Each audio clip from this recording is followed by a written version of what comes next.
السلام علیکم، امید ہے آپ سب خیر و عافیت سے ہوں گے۔ تو آئیے آج کی آیتیں شروع کرتے ہیں۔ بسم اللہ الرحمن الرحیم۔ ان المنافقین فی الدرک الاسفل من النار ولن تجد لهم نصیرا۔ شروع اللہ کے نام سے جو بڑا مہربان نہایت رحم کرنے والا ہے۔ یقینا منافقین آگ کے سب سے نچلے طبقے میں ہوں گے اور تم نہ پاؤ گے ان کے لیے کوئی مددگار۔ اگلی آیت میں ان لوگوں کے لیے ایک رعایت کا اعلان ہے۔ منافقت کا پردہ کلی طور پر سورہ توبہ میں چاک ہوگا، یعنی ان کے لیے آخری احکام سن 9 ہجری میں عائد تھے، جبکہ ابھی سن 3 ہجری کے دوران کی باتیں ہو رہی ہیں، تو ابھی ان کے لیے رعایت رکھی گئی ہے کہ توبہ کا دروازہ ابھی کھلا ہے۔ إِلَّا الَّذِينَ تَابُوا وَأَصْلَحُوا وَاعْتَصَمُوا بِاللَّهِ وَأَخْلَصُوا دِينَهُمْ لِلَّهِ فَأُولَئِكَ مَعَ الْمُؤْمِنِينَ وَسَوْفَ يُؤْتِي اللَّهُ الْمُؤْمِنِينَ أَجْرًا عَظِيمًا۔ سوائے ان لوگوں کے جو توبہ کریں اور اصلاح کر لیں اور اللہ سے چمٹ جائیں اور اپنی اطاعت کو اللہ کے لیے خالص کر لیں، تو پھر یہ لوگ اہل ایمان میں شامل ہو جائیں گے اور اللہ اہل ایمان کے عنقریب بہت بڑا اجر عطا فرمائے گا۔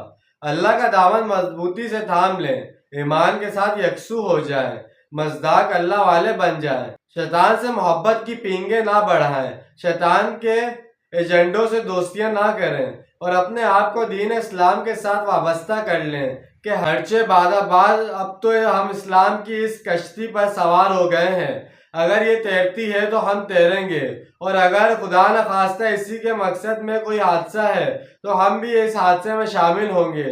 یہ نہ ہو کہ زندگی کے کچھ حصے میں اطاعت اللہ کی ہو رہی ہے، کچھ حصے میں کسی اور کی ہو رہی ہے، کہ کیا کریں جی، یہ معاملہ تو رواج کا ہے، برادری کو چھوڑ تو نہیں سکتے نا۔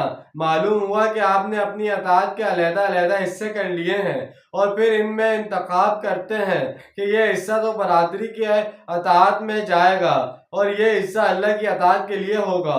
اطاعت جب تک کل کی کل اللہ کے لیے نہ ہو، اللہ کے ہاں قابل قبول نہیں ہے۔ سورہ بقرہ میں ہم نے پڑھا تھا، یہاں پر دین پورے کا پورا اللہ کے لیے ہو جائے گا۔ مطلب یہ ہے کہ اجتماعی سطح پر دین کے اللہ کے لیے ہو جائے، یعنی اسلامی ریاست قائم ہو جائے، پورا اسلامی نظام قائم ہو جائے، شریعت اسلامی کا نفاذ عمل میں آ جائے۔ اور اگر یہ نہیں ہے تو کم از کم ایک شخص انفرادی سطح پر تو اپنی اطاعت اللہ کے لیے خالص کر لے۔ یہ گویا انفرادی توحید عملی ہے، یعنی ابھی توبہ کا دروازہ کھلا ہے، سچی توبہ کرنے کے بعد ان کو معافی مل سکتی ہے، ابھی ان کے لیے نو ریٹرن پوائنٹ نہیں آیا ہے۔ مَا يَفْعَلُ اللَّهُ بِعَذَابِكُمْ إِن شَكَرْتُمْ وَآمَنْتُمْ وَكَانَ اللَّهُ شَاكِرًا عَلِيمًا۔ اے منافقوں ذرا سوچو، اللہ تمہیں عذاب دے کر کیا کرے گا اگر تم شکر و ایمان کی روش اختیار کرو، اور اللہ بہت ہی قدردانی فرمانے والا اور ہر شے کا علم رکھنے والا ہے۔ اللہ تعالیٰ معاذ اللہ کوئی ایذا پسند ہستی نہیں ہے کہ ایسے لوگوں کو دکھ پہنچا کر خوشی ہوتی ہو۔ اس طرح کے رویے تو خڑوس قسم کے انسانوں کے ہوتے ہیں جن کی شخصیتیں مصنوع ہو چکی ہوتی ہیں، جو دوسروں کو تکلیف میں دیکھتے ہیں تو خوش ہوتے ہیں، دوسروں کو تکلیف اور خوف پہنچا کر انہیں راحت حاصل ہوتی ہے، لیکن اللہ تو ایسا نہیں ہے۔ اس لیے فرمایا کہ اللہ تمہیں عذاب دے کر تم سے کیا لے گا، جو بندہ اس کے لیے کام کرے، محنت کرے، اللہ تعالیٰ اس کی قدر فرماتا ہے، اور جو کوئی جو کچھ بھی کرتا ہے سب اس کے علم میں ہوتا ہے۔ انسان کو کوئی عمل ایسا نہیں ہے جو اللہ کے ہاں رو جائے اور اسے اس کا اجر نہ مل سکے۔ تو جیسے کہ آج ہم نے چند آیتوں کا ترجمہ تفصیل بیان کی ہے، امید ہے آپ کو سمجھ میں آیا ہوگا اور پسند آیا ہوگا۔ ملتے ہیں اگلی ویڈیو میں، اپنا ڈھیر سارا خیال رکھیے گا، اپنے سے زیادہ دوسروں کا خیال رکھیے گا۔ جب تک کے لیے اللہ حافظ، فی امان اللہ۔